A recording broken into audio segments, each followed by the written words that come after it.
मोठी बातमी आपण बघतोय, सर्वसामान्यांच्या खिशाला झटका दणका बसण्याची ही बातमी आहे। राज्यात अतिवृष्टी झाली, त्यामुळे शेतकरी बळीराजा हवालदिल झालाय आणि आता सामान्यांवरती सुद्धा त्याचा परिणाम होणार आहे। कारण अतिवृष्टीमुळे भाजीपाला महाग झालाय। महागाईची झळ या भाजीपाल्याला बसलेली आहे। परतीच्या पावसामुळे शेतमालाचं प्रचंड नुकसान झालंय। बाजारात आवक त्यामुळे घटली आहे आणि त्याचा थेट परिणाम भावावरती झालाय। गवार आणि मटार 200 रुपयांवरती पोहोचलेत। दसऱ्याला मुंबईत भाजीपाला मागणीपेक्षा तब्बल 1000 टनांनी कमी होता, त्यामुळे इतर भाज्यांनीही 100 गाठली।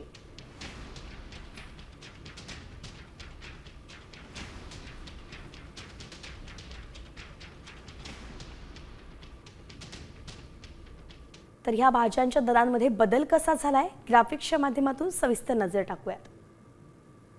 तर आपण बघतोय, गवार घाऊक बाजारात 60 ते 90 रुपयाला होती, तर किरकोळ बाजारात 180 ते 200 रुपये असा भाव होता।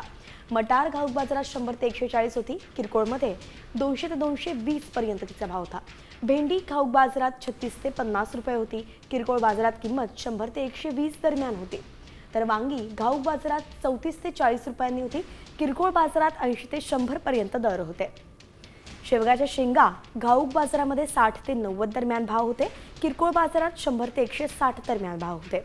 पालक तर पालेभाजी घाऊक बाजारामध्ये 15 ते 16 ला जुडी होती, किरकोळ बाजारात 50 ते 60 ला विकल्या जात होती।